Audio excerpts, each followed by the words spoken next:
Hello প্রিয় student, তোমরা সকলে কেমন আছো? আশা করছি তোমরা ভালো আছো এবং সুস্থ আছো। আরও একটা নতুন ভিডিওতে তোমাদের সকলকে জানাই অনেক অনেক স্বাগত। আজ আমি তোমাদের সেকেন্ড সেমিস্টার কেএনইউ ইউনিভার্সিটির বাংলা অনার্স মেজর পেপারে যে বাংলা ভাষার ইতিহাস পাঠটি রয়েছে, ভাষা তত্ত্বের যে পাঠটি রয়েছে, এখানে যে গুরুত্বপূর্ণ প্রশ্নগুলো এসে থাকে সে সমস্ত আজকে আমার এই ভিডিওতে তোমরা দেখতে পাবে।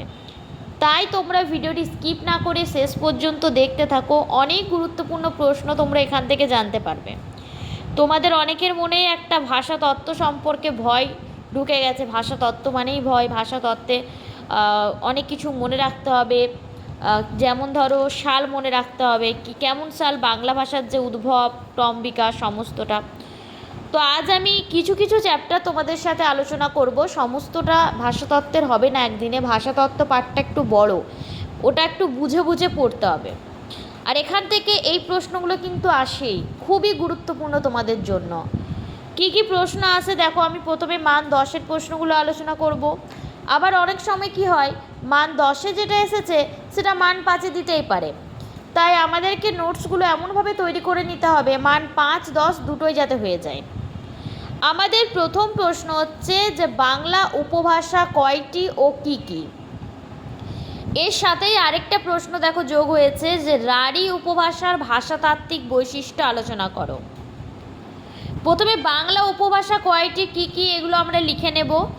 তারপরে আমরা ভাষাতাত্ত্বিক যে বৈশিষ্ট্য রয়েছে রাঢ়ী উপভাষা সেটা সম্পর্কে বিস্তারিত লিখব। বাংলা উপভাষার প্রধান কিন্তু 5টি আমরা জানি, রাঢ়ী, বঙ্গালী, বরেন্দ্রী, কামরূপিয়া, ঝাড়খণ্ডী। আমি তাই তোমাদেরকে এটা স্ক্রিনে দিয়ে দিলাম। যেভাবে একটা নোটস তৈরি হবে তোমরা অবশ্যই তৈরি করে নিতে পারবে, আর যদি না পারো অবশ্যই কমেন্ট করে জানাবে। নেক্সট দিন আমি তোমাদেরকে সেই নোটসগুলোও তৈরি করে দেখাবো। আমার পরের প্রশ্ন, প্রাচীন ভারতীয় আর্য ভাষা থেকে বাংলা ভাষার উদ্ভব ও বিবর্তনের ধারাটি রেখাচিত্র সহ লেখো। এটা খুবই গুরুত্বপূর্ণ একটা প্রশ্ন যে প্রাচীন ভারতীয় আর্য ভাষা থেকে বাংলা ভাষার কিভাবে উদ্ভব হলো। আমাদের নেক্সট প্রশ্ন, শব্দার্থ পরিবর্তনের কারণগুলো কি কি। যে কোনো দুটি ধারা উদাহরণ সহ আলোচনা করো। শব্দার্থ পরিবর্তনের যে কারণ সেগুলো সম্পর্কে প্রথমে শব্দার্থ পরিবর্তন সম্পর্কে একটু 2-4 লাইন লিখবে, তারপরে তার কারণ বলে লিখে পয়েন্ট আউট করে লিখবে। যত তোমরা পয়েন্ট আউট করে লেখার চেষ্টা করবে না তত তোমাদের মার্কসটাও বাড়বে, কারণ যিনি খাতা চেক করেন ওনারা পয়েন্ট আউটগুলো খুব ভালোভাবে ডিটেলসে পড়েন। তাই তোমরা সেটা ধ্যানে রেখে সেভাবে নোটসটা তৈরি করার চেষ্টা করবে। পরের প্রশ্ন, রাঢ়ী ও বঙ্গালী উপভাষা ধ্বনিতাত্ত্বিক ও রূপতাত্ত্বিক পার্থক্য। দেখো, রাঢ়ী উপভাষা আর বঙ্গালী উপভাষা এদের মধ্যে পার্থক্য আসতেই থাকে। আর এবারে কিন্তু তোমাদের এই রাঢ়ী বঙ্গালী খুবই গুরুত্বপূর্ণ একটা কোয়েশ্চেন, তাই আমি তোমাদেরকে দিয়েছি। এবারে 5 নম্বরের টিকাতে তোমাদের কি আসতে পারে, টিকাতে অভিশ্রুতি আসতে পারে, অপিনিহিতি আসতে পারে। অভিশ্রুতি আর অপিনিহিতির প্রথমে সংজ্ঞা দিয়ে দেবে। প্রথমে অভিশ্রুতি এসেছে ধরো 5 নম্বরে, তো অভিশ্রুতির সংজ্ঞা দিয়ে দিলে, দিয়ে তার আবার পার্থক্য আসতে পারে, অভিশ্রুতি আর অপিনিহিতির পার্থক্য। এরপরে স্বরাগম, যেমন আদি, মধ্য, অন্ত স্বরাগম রয়েছে, তার লোপ ও ধ্বনি, লোপনাসিক্য ভবন, স্বরভক্তি, বিপ্রকর্ষ, এগুলো সম্পর্কেও ছোট ছোট টিকা আসতে পারে। স্বরাগমে দিয়ে দিল, স্বরাগমে তোমাদেরকে আদি, অন্ত, মধ্য এগুলো সমস্তটা ডিসকাস করতে হবে। তারপরে তোমাদের সমাক্ষর লোপ দিয়ে দিল বা স্বরভক্তি দিয়ে দিল 5 নম্বরের টিকা, তখন তোমাদেরকে সেভাবে লিখতে হবে। পরের প্রশ্ন, বাংলা শব্দ ভাণ্ডারকে কয়টি ভাগে ভাগ করা যায় ও কি কি, সংক্ষেপে আলোচনা করো। দেখো, সংক্ষেপে দিয়েছে মানে এটা 5 নম্বরের প্রশ্ন। তোমাদের একটা 10 নম্বরের খুবই গুরুত্বপূর্ণ প্রশ্ন আমি বলে রাখি, বাংলা ভাষার উদ্ভবের ক্রম বিকাশের যে ইতিহাস সেটা অবশ্যই জানবে। আজকে আমি পুরো ভাষা তত্ত্ব সম্পর্কে আলোচনা করে দিলাম। ভাষাতত্ত্বের যে সমস্ত প্রশ্নগুলো সাধারণত হয় সমস্তটা আলোচনা করলাম, কিন্তু আমি যদি এক একটা করে পার্ট আলোচনা করি বা এক একটা পার্টের কোয়েশ্চেনগুলো তুলে ধরি তাহলে কিন্তু অনেকগুলোই হবে। তো সেই সব ভিডিও লাগলে অবশ্যই আমাকে জানাবে। আমাদের নেক্সট প্রশ্ন, ধ্বনি পরিবর্তনের কারণগুলি উদাহরণসহ আলোচনা করো। এছাড়াও আমি বলে রাখি, প্রাচীন বাংলা ভাষার সময়সীমা নিদর্শন উল্লেখ করে এই ভাষাতাত্ত্বিক বৈশিষ্ট্যগুলো আলোচনা করো। এরকমও প্রশ্ন কিন্তু এসে থাকে। আমি তোমাদেরকে সবসময় বলবো, শুধুমাত্র কয়েকটা বাছাকোছা কোয়েশ্চেন পড়ে গিয়েই পরীক্ষা দিতে চলে যেও না। সবসময় জিনিসটা বুঝে পড়বে, এক একটা করে টপিক, এক একটা করে চ্যাপ্টার ধরবে। যেমন ধরো বাংলা উপভাষা ধরলে সেখানে উপভাষা কী রয়েছে, কটা রয়েছে, উপভাষার কীরকম প্রশ্ন আসবে, সমস্তটা আলোচনা করলে সেখান থেকে আমরা দু তিনটে যেই কোয়েশ্চেন পড়বো, অ্যান্সার একই রকম হবে। হ্যাঁ, তো একটু আলাদা, একটুতে চেঞ্জেস আসে এই কোয়েশ্চেনের মানে অ্যান্সারটা, তো বেশিরভাগটা একই রকম। তো আমরা সেখান থেকে বুঝে যাব যে কিভাবে কোন অ্যান্সারটা হচ্ছে, কিভাবে লিখতে হবে। শুধুমাত্র কয়েকটা প্রশ্ন করে গেলেই কিন্তু কখনোই অনার্সে ভালো মার্কস পাওয়া যায় না। আমাদের নেক্সট প্রশ্ন 5 আর 10-এর, এটা দুটোই শব্দার্থ পরিবর্তনের প্রধান কারণগুলি। এটা মনে হয় আগে কোয়েশ্চেনে দিয়েছি আমি, তো যেটা আমি দিয়েছি দুবার, সেটা তো যা বুঝতেই পারছো যে খুবই গুরুত্বপূর্ণ প্রশ্ন।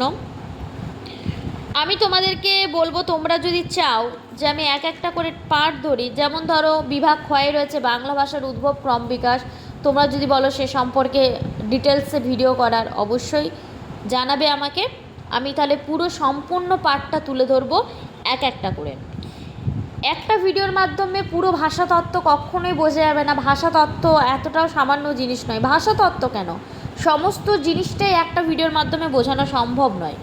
একটু একটু করে বুঝবে, কিন্তু ডিটেলসে ভালোভাবে বুঝবে, যাতে যা প্রশ্নই আসুক না কেন তোমরা অনায়াসে লিখে ফেলতে পারো, তাই না? বাংলায় অনার্স করছো, তার মানে ডিপলিভাবে বাংলাটাকে জানতে হবে। সাহিত্য এমনই একটা জিনিস যেখানে বুঝতে হবে। মুখস্থ বিদ্যা সাহিত্যতে চালালে চলবে না। কিছু কিছু জিনিসে মুখস্থ করতে হবে, কিছু কিছু জিনিস আমাদেরকে বুঝতে হবে, তাই না? সমস্তটাই তো একইভাবে করতে পারি না। তোমাদের ইংরেজি সাহিত্যের ইতিহাসও রয়েছে, সেসব ভিডিওগুলো লাগলে অবশ্যই কমেন্ট করে জানাবে আমাকে। তোমাদের অনেকেই হয়তো ভাবছো, বাবু তোমরা অনেকে ভয় পাচ্ছ যে ইংরেজি সাহিত্যের ইতিহাসে অনেক ইংলিশ থাকে, কি পড়বো। সেরকম কিছু না, যদি তোমরা ডিটেলসে পড়ো, যেমন সেখানে অনেক ব্যক্তি রয়েছেন, রোমান্টিক কবি রয়েছেন, ওনাদের সম্পর্কে পড়তে হবে। এর পরের প্রশ্ন আমরা দেখে নেব, ভাষার অর্থ পরিবর্তনের প্রধান 3টি ধারা বা ত্রিধারা। এটা সম্পর্কে একটু আমি বলে দিই, কীভাবে তোমরা নোটসটা তৈরি করবে বা কীভাবে শুরুটা করবে সেটা একটু বলে দিই। কারণ তোমরা হয়তো ভাবছো যে শুধু কোয়েশ্চেনগুলো দিয়ে দিচ্ছি, অ্যান্সারগুলো কই। এখানে ভাষার শব্দের অর্থ সেই অর্থের পরিবর্তন, এই নিয়ে শব্দার্থ তত্ত্ব সম্পর্কে প্রথমে একটা ধারণা দিয়ে দেবে। এই শব্দার্থ তত্ত্বের প্রধান 5টি ধারা আছে: অর্থ বিস্তার, অর্থ সংকোচ, অর্থ সংক্রম, অর্থের উন্নতি আর অর্থের অবনতি। প্রথম 3টি ধারাকে একত্রে বলা হচ্ছে ত্রিধারা।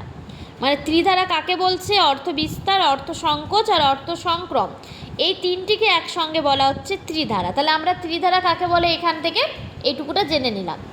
এরপরে তোমরা নোটস যখন তৈরি করবে তখন অর্থ বিস্তার সম্পর্কে ডিটেলসে লিখবে, কাকে বলে কি। তারপরে অর্থ সংকোচের লিখবে, এটা মান 10-এর প্রশ্ন।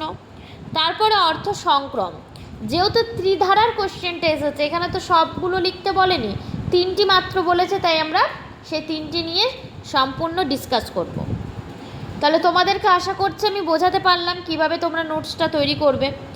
আর আমি তো বলছি বারে বারে, যদি তোমাদের নোটসগুলো লাগে তো অবশ্যই কমেন্ট করবে। আমি যতটা পারবো তোমাদেরকে সাহায্য করব। তোমরা শুধু তোমাদের চাহিদা অনুযায়ী কমেন্ট করতে থাকো, এটা লাগবে সেটা লাগবে, কিছু বুঝতে না পারলে সাহিত্য সম্পর্কে অবশ্যই কমেন্ট করবে। আমি ক্লাস 8 টু তোমাদের গ্র্যাজুয়েশন সমস্তটাই কিন্তু আমার চ্যানেলে আপলোড করে থাকি, তাই তোমাদের ভয় পাওয়ার কোনো কারণ নেই। এর পরের প্রশ্ন আমরা দেখে নেব কি আসছে।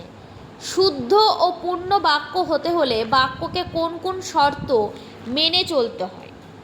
দেখো, এটা একটা 5 নম্বরের ছোট্ট মতো প্রশ্ন, কিন্তু এটার ভেতরে অনেক বড় অনেক কিছু রয়েছে।